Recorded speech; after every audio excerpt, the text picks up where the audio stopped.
Chers amis, désolé, après 9 minutes et quelques de cours, l'appareil s'est arrêté tout seul. Je ne sais pas pourquoi. Zamatsav. C'est très difficile pour moi de recommencer un cours alors que de qui plus est, j'avais très bien commencé. Donc je recommence. Nous sommes aujourd'hui le mardi 12 du mois de mars et le bête du mois de Hadar Bet, shiur racheté par notre ami Valérie Coste. Que Dieu la bénisse sur tous ses chemins. Thème, quelle demande, comment pouvons-nous aider nos enfants un peu perdus dans vers leurs 20 ans, vers leurs 19 ans, vers leurs 21 ans, pour avoir la stabilité, responsabilité, travail et de pouvoir se marier. Que Hachem envoie d'ailleurs à son fils Ruben la stabilité, la joie de vivre, la parnassa, le tova, le zivugagoun, et aussi une bonne santé, réussite matérielle et spirituelle avec joie de vivre pour tous ses autres enfants, Harry et Yoni. Protection chez Kol Chayalenu, libération de tous nos otages en bonne santé, dans les meilleures conditions du monde, et aussi, avec sa permission, Bezrat Hashem, même si on a déjà prié pour lui et que je pense que l'opération s'est déjà terminée, une refouach lema pour Rouven, Ben Esther, Anna El Narefanalo, refouach lema l'école à Israël.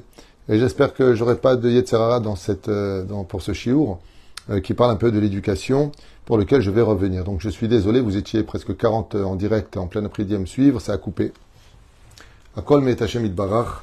Je recommencerai Bezrat Hashem en souhaitant que ce cours apporte toutes ces solutions par rapport à ça. Alors j'avais commencé à expliquer juste avant que cela ne coupe que l'éducation d'un enfant ne commence pas à 20 ans. L'éducation d'un enfant commence depuis sa conception. C'est-à-dire que les parents se doivent d'engendrer un enfant de la pureté familiale et de lui donner l'exemple d'une maison chaleureuse, remplie de joie, d'amour et surtout de considération. Pourquoi la considération? Car le monde dans lequel on vit en 2024 n'est plus du tout ce que nous avons vécu dans les années 80. Les années 80, j'avais fait tout à l'heure une parenthèse importante en expliquant qu'on était capable de se satisfaire de peu de choses. C'était une période où on était capable de jouer à des jeux de société, on savait faire des divisions, des multiplications. On appelait avec un calepin, on notait les numéros de téléphone qu'on connaissait pratiquement par cœur, on connaissait les numéros de la maison, du magasin, par cœur. Aujourd'hui, nous vivons dans un monde totalement différent en appelant les gens que par une touche, c'est juste une touche, ou alors dans les voitures modernes, on dit femme, il t'appelle ta femme, mère, il t'appelle ta maman, comme si on était devenu ou des chiffres ou des syllabes, et non pas une considération où tout doit aller très vite, on doit se débarrasser très vite, et à la limite, même quand on demande à une personne comment il va, on n'attend même pas la réponse de ce qu'il aurait à nous répondre. Un monde totalement différent, on prenait le temps d'exister, le temps de vivre, ce qui fait qu'il y a toujours une très grande séparation de compréhension entre les parents qui viennent d'une génération précédente et cette génération qui est celle de l'avenue du Mashiach, qui, elle, a besoin d'aller très vite et qui vit dans un monde très hostile. Alors, tout à l'heure, j'avais donné plusieurs exemples dans ce domaine à propos de cette situation difficile que traversent nos enfants, que ce soit dans le système éducatif, extérieur, social, influençable, surtout que, de qui plus est, les familles sont beaucoup moins unies qu'avant. C'est-à-dire qu'on peut avoir tout à fait des parents qui sont dans la Torah, puis les grands-parents qui ne le sont pas. Ce qui fait que l'enfant est un peu perdu. Quand il va chez les grands-parents, tout ce qu'on lui interdit est complètement tabou comme sujet ici. Puis quand il va chez ses parents, ça c'est interdit, ça c'est moral, ça c'est pas moral. Avec des grands-parents qui se mêlent de l'éducation de leurs petits-enfants, laisse-le tranquille, tu le saoules avec ta Torah, alors qu'on a besoin aussi de le cadrer, de lui expliquer. Alors il est évident que dans cette génération où nos enfants ont besoin de beaucoup de soutien, beaucoup d'amour, beaucoup de réconfort par rapport à ce qu'ils vivent, dans une hostilité dont vous n'êtes même pas au courant, hormis le fait qu'on vit dans un monde de menaces de guerre, de menaces de virus, de menaces d'argent, parce que tout est en train de s'effondrer dans cette folie dans laquelle nous allons, avec des réseaux sociaux qui rendent complètement abrutis. Tout à l'heure, je le disais d'ailleurs, c'est que quelqu'un me montrait en venant au bureau ce qui se passait sur les réseaux sociaux. Il y a Kraut Rabbi, c'est quand même incroyable. Mais c'est fou combien on est en train de tromper les gens avec tout ça. Les femmes sont les plus belles du monde, les mecs sont tous beaux, les voitures sont toutes belles, les voitures sont toutes ceci, il y a que des mecs qui réussissent, des followers qui n'en finissent pas, voilà ce que j'ai acheté, voilà je suis en train de me marier, maintenant les gens montrent leur mariage à qui, ils ne savent même pas à qui, au lieu de les envoyer éventuellement à leur famille, ça va dans tous les sens, et donc celle qui n'est pas mariée regarde ça, il dit mais moi j'ai pas de chance, elle se marie. Celui qui n'a pas fini de payer son loyer, il voit une super villa dans laquelle les mecs se montrent avec regardez ce que j'ai comme femme, regardez ce que j'ai comme voiture, regardez.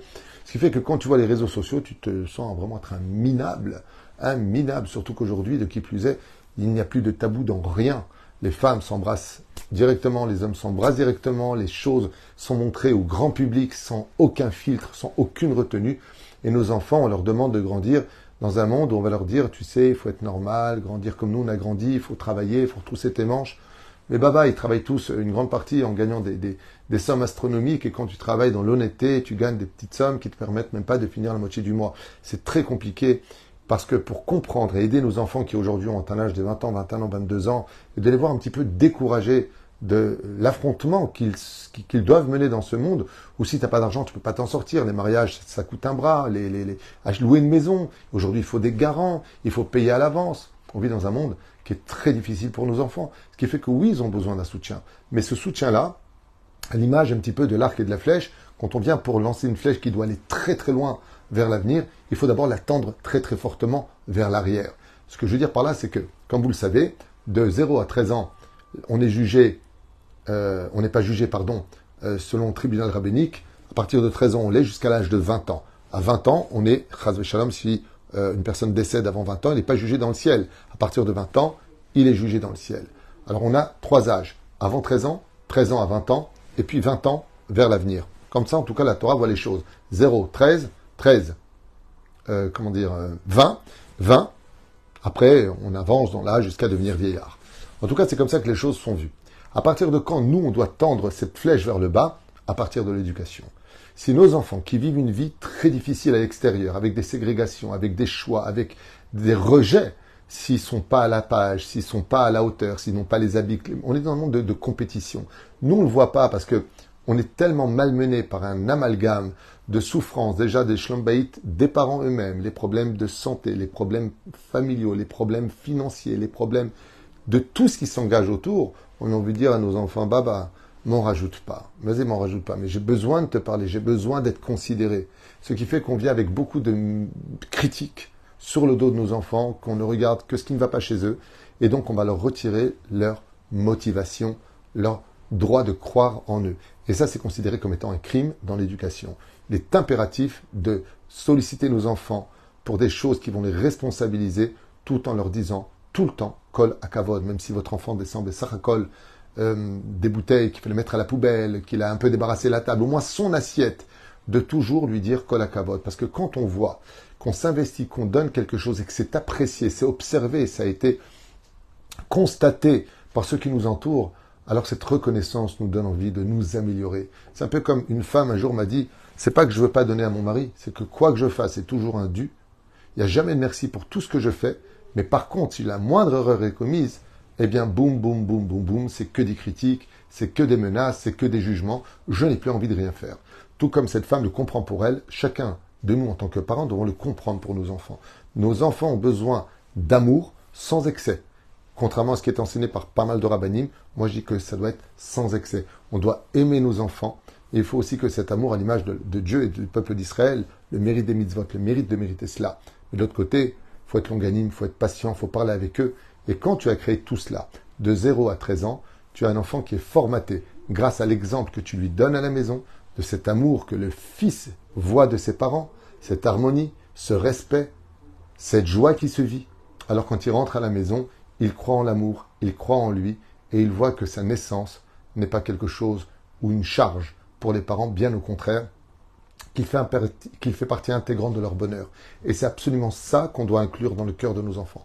Que Béhémet on les aime, que Béhémet on s'inquiète pour eux, mais que surtout on a confiance en eux. Pourquoi? Eh bien, avant que sa caméra se coupe tout à l'heure pour ce cours, j'étais en train de vous dire que la nature nous apprend beaucoup de choses. La nature a été créée par Dieu.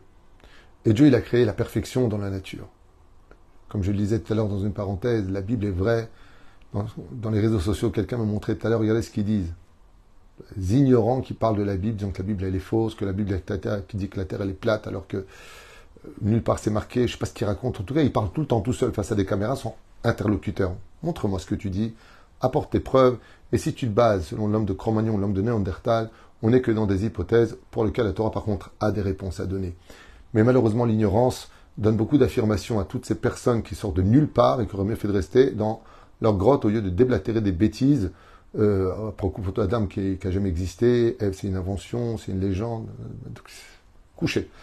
au niveau d'esprit, vraiment, va te coucher parce que c'est insupportable à entendre quand on pose des questions. Est-ce que Adam a existé? Est-ce qu'on peut avoir des preuves? Est-ce qu'on peut ceci et cela? Mais Vakasha, avant de condamner la Bible alors que tu es seul à parler, c'est un petit peu décevant.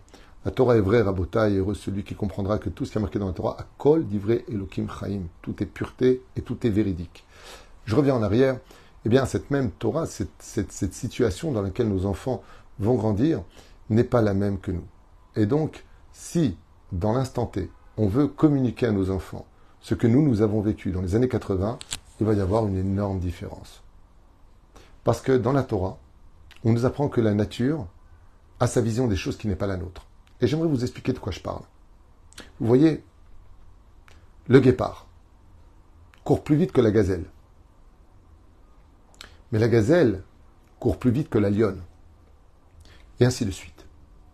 C'est-à-dire que on se rend compte, très simplement, que la nature nous apprend que chacun court à son rythme. Ce matin, je parlais du lièvre et de la tortue. La tortue marche beaucoup plus lentement qu'un lièvre. Mais la limace marche beaucoup plus doucement qu'une tortue. Ce qui fait que chaque nature marche à son rythme sur Terre. Ce qui fait qu'il y a des enfants qui, jusqu'à un certain âge, paraissent inertes, ne pas bouger, alors qu'en réalité, ce n'est pas encore l'heure pour eux. Ils sont à la recherche d'un avenir. Un avenir où, si tu n'as pas d'argent, tu n'es rien. Tu n'as pas d'argent pour te marier, tu n'es rien. Comment tu vas payer ton loyer? Qui va être garant? Aujourd'hui, la vie est très dure. On n'est plus à l'époque de l'usine où tu vas travailler pour une somme qui te permettait de payer et ton loyer, et tes charges, et ta nourriture, comme à l'époque. Aujourd'hui, il faut gagner beaucoup d'argent. Ce qui fait que nous, en tant que parents, quand on voit nos enfants qui ont 20 ans et qui tournent, comme un poisson dans un bocal, ça nous énerve. Mais bouge, fais quelque chose de ta vie, va prendre un métier, va faire ceci, cela. Mais la question, c'est pourquoi tu ne veux pas le faire? Un jour, j'ai été voir un de mes neveux, il y a très longtemps de cela. Je lui ai dit, dis-moi, tu vas avoir 30 ans, tu ne veux pas te marier? Il m'a dit non. Je lui ai dit, pourquoi tu ne veux pas te marier? Il m'a dit, parce que mes 16 copains qui se sont mariés ont tous divorcé. Je lui ai dit, c'est intéressant, tous divorcés? Il m'a dit, oui, divorcés, avec des enfants, et fracas, et peut-être. Moi, je n'ai pas envie de me marier. Je préfère, je ne suis pas religieux comme toi, tonton, il m'a dit. Moi, je préfère rester comme ça. Alors, je lui ai répondu une phrase d'ailleurs qui m'a fait rire le jour où je l'ai marié, parce que j'ai marié il n'y a pas tellement longtemps, il y a 3 ans à peu près.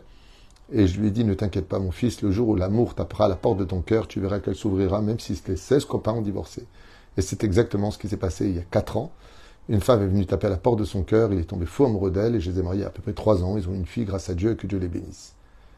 Mais il avait, je crois, 40 ans quand il s'est marié.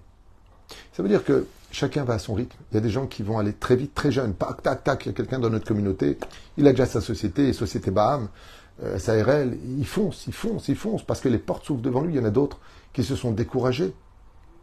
Mais ce même garçon qui a ouvert sa SARL, qui est venu me voir ce matin, m'a dit, j'ai réussi et j'ai cru en moi parce que vous m'avez motivé.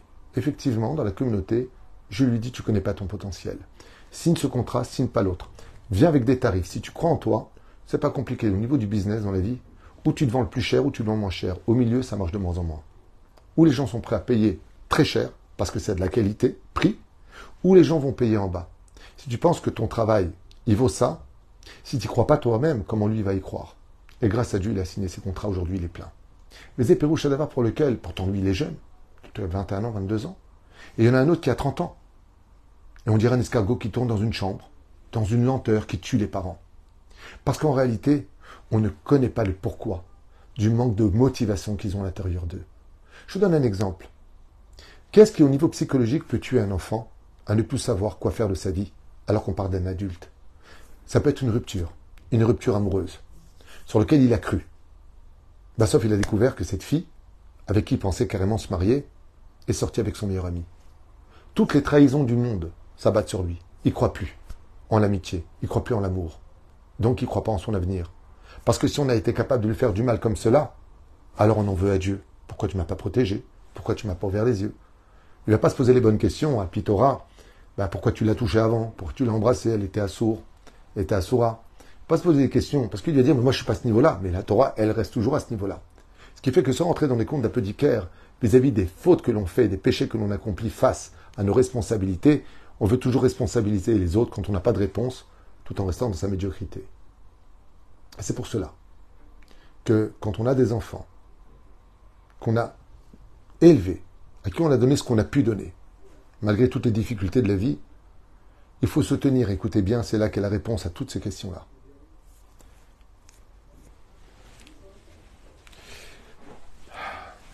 Que ce soit nos enfants, que ce soit les aides qu'on puisse apporter à tout le monde, que ce soit l'attention qu'on peut donner à chacun de nous, même pour nos propres parents, pour nos beaux-parents, pour tout ce que l'on a autour de nous. On donne ce qu'on peut. On ne peut pas être parfait pour les autres. J'aimerais vous donner un exemple que je prends souvent sur moi-même. Moi, toute la journée, je suis sollicité, non-stop, du matin au soir et du soir au matin. Rav tutou, Rav tutou, Rav tutou, Rav tutou, que ce soit pour l'armée, que ce soit pour les familles, que ce soit pour droite, que ce soit pour gauche, du matin. Les yeshivot m'appellent, les kolélim m'appellent. C'est du non-stop. Donc ça fait beaucoup de tension. Mais je vous dis franchement, je ne subis pas de tension. Pourquoi ?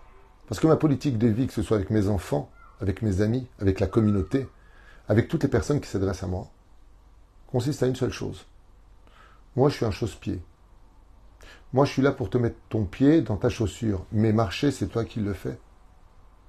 Je suis là pour t'aider à supporter ta charge, mais pas pour porter ta charge. Ce qui fait qu'à partir du moment, chers parents, chers amis, que ce soit dans le domaine de la tzedaka, dans le domaine du chesed, dans le domaine de tout ce que vous voulez sur Terre, n'oubliez pas un détail. Vous n'êtes pas venu sauver le monde. Vous n'êtes pas venu sauver vos enfants. À 20 ans, on ne sauve plus son fils. On l'aide. On dit voilà, tu n'as pas trouvé de travail, moi je t'ai trouvé un travail. Tu veux y aller, tu y vas, tu veux pas y aller, fais ce que tu veux. Mais si tu veux pas aller par choix, alors ne compte pas sur moi pour t'aider financièrement. Parce que moi je suis une roue de secours, je ne suis pas une roue du carrosse. Si tu crèves, un pneu, je te donne ma roue. Mais de te donner ma roue, pendant que toi tu t'accoules douce, ce n'est pas t'aider, c'est apprendre à profiter et devenir fainéant. Mais je ne peux pas, c'est mon fils. Ne vous laissez pas aveugler par l'amour. Bien sûr qu'on doit aider nos enfants. Je trouve ça même dramatique que des étrangers aident nos enfants alors que nous-mêmes on aurait pu intervenir dans ce domaine-là.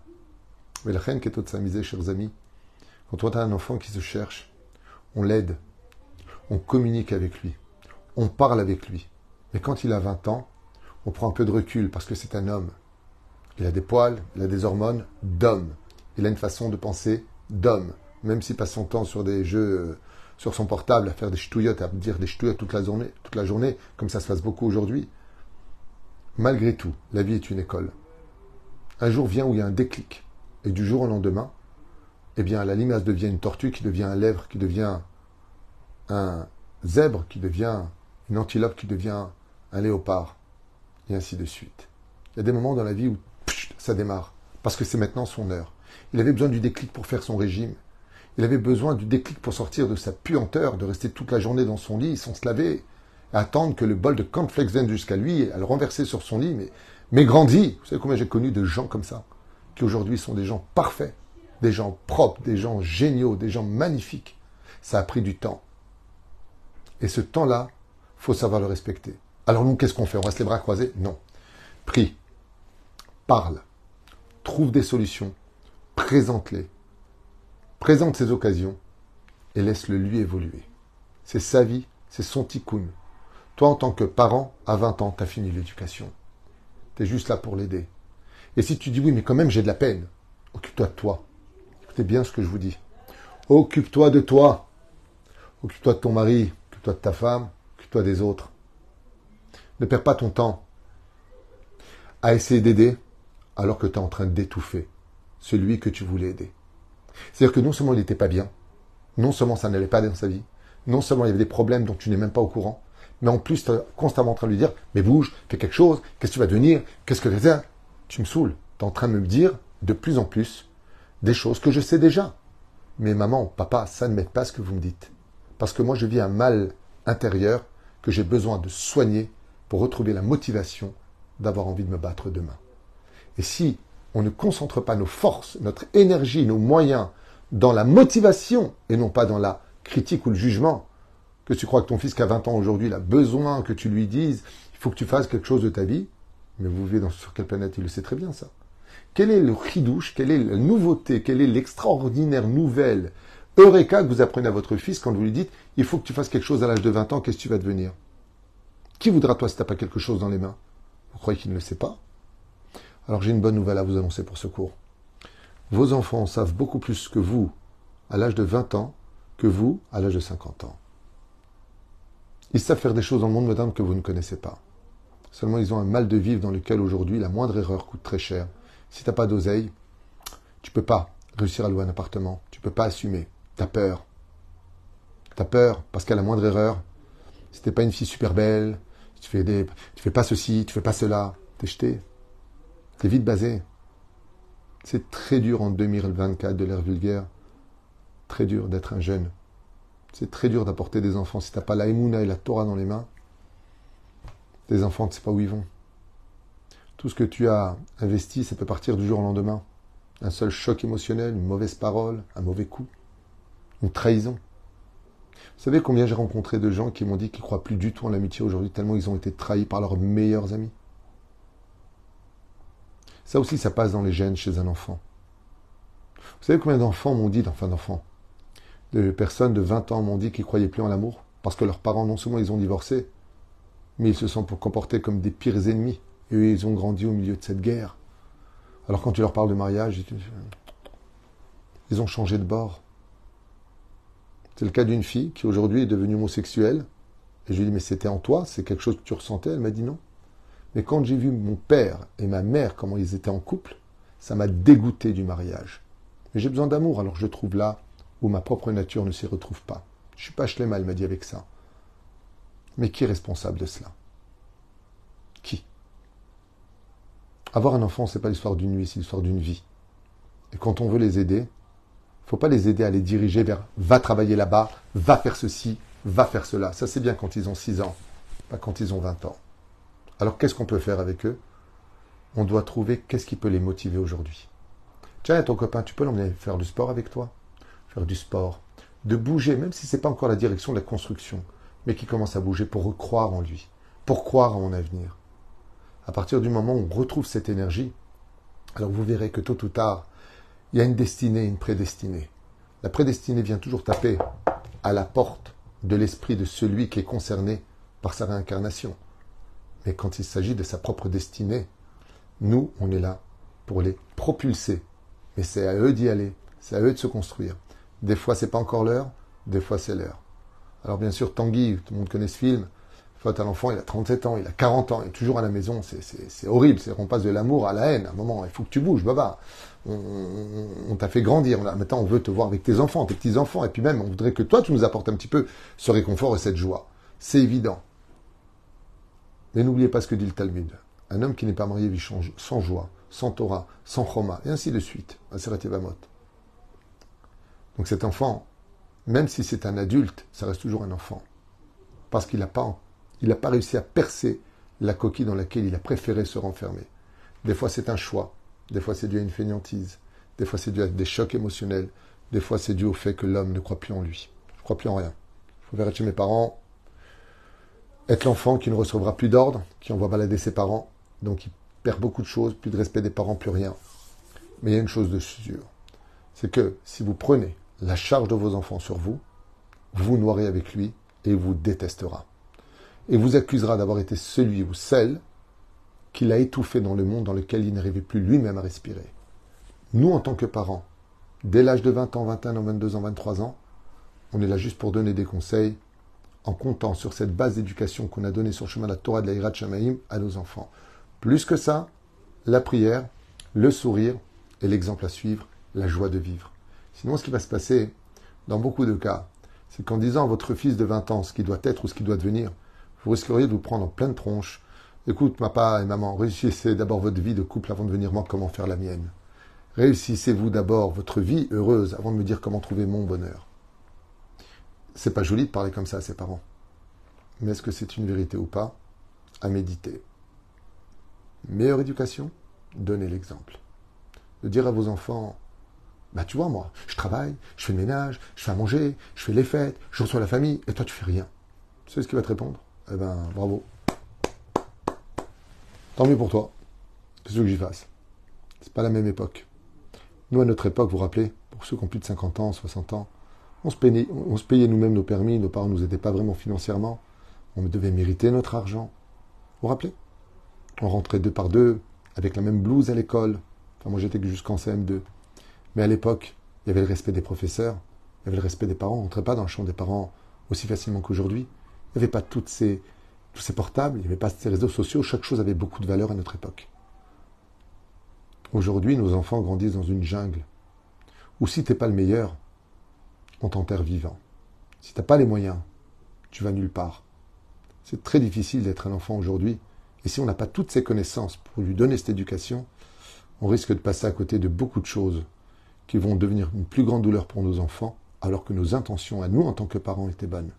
Il faut comprendre, et pour comprendre, il faut énormément dialoguer, réinstaurer la confiance, l'amour et surtout la complicité.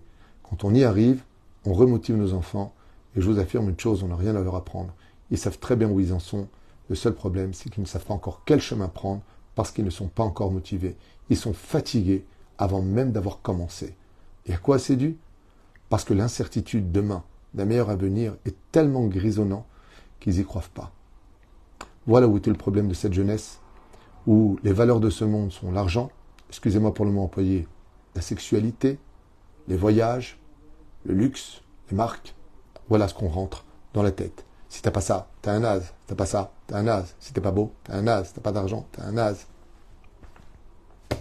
Les gens sont prêts à te faire tellement n'importe quoi pour l'argent qu'ils sont même prêts à manger des excréments à Dubaï, des princes d'Arabie Saoudite et autres, pour des sommes de 1 demi-million d'euros ou 1 million d'euros. Ils mangent aussi les excréments de leurs chiens ou je sais pas de leurs singes, je sais pas ce qu'ils ont là-bas.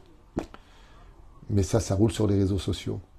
Pour en arriver là, c'est qu'il faut vraiment tomber extrêmement bas pour avoir oublié les valeurs de sa propre personne.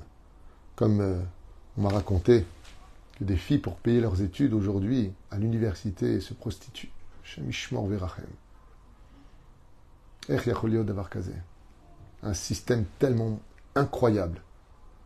Alors après, si on vient avec de la morale, c'est très difficile quand on a tellement de touma sur nous. Et je vous le répète et je vous le redis. Si vous voulez vraiment aider les jeunes, s'il y a des jeunes qui écoutent ce que je suis en train de dire, fuyez de regarder les réseaux sociaux.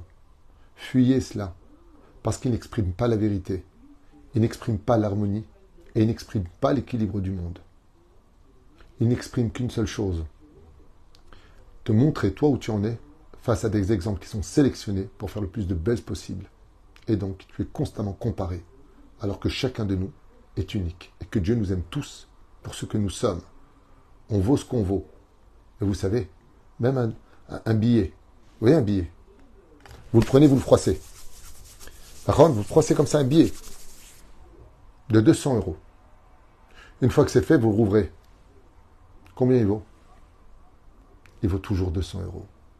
Alors même si les événements de la vie vous ont froissé, n'oubliez pas que vous avez toujours la même valeur que le jour de votre naissance où vous étiez pur. Ne vous déchirez pas. Un billet, par contre, déchiré, n'a plus aucune valeur. Je coupe en deux, il vaut plus de 100 euros. Il vaut rien. Il est juste bon pour la poubelle. Faites attention. Si vous avez été froissé, relevez-vous vite parce que vous avez la même valeur. Mais ne déchirez pas votre personnalité et ne laissez pas les autres croire que vous n'étiez que du papier facilement déchirable.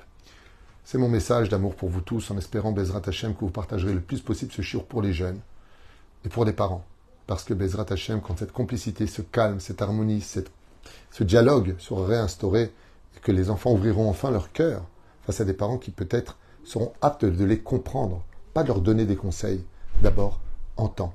Et je finirai juste avec ça. Vous vous rappelez ce symbole? Vous savez ça, ce symbole-là? Vous connaissez ce symbole que tout le monde fait? Exactement. Le cœur. Vous vous rappelez de ça? Ce symbole. Ça ne représente pas le cœur. Un cœur, ça ne ressemble pas à ça. Un cœur, ça ressemble à un point. Ce symbole-là, que vous voyez ici comme ça représente l'oreille. Quand deux oreilles savent s'écouter, alors le cœur est au rendez-vous.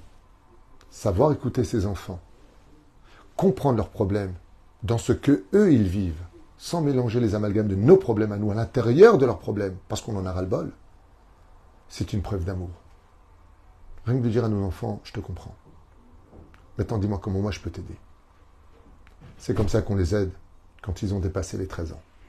Baruch Adonai l'Olam, Amen ve Amen.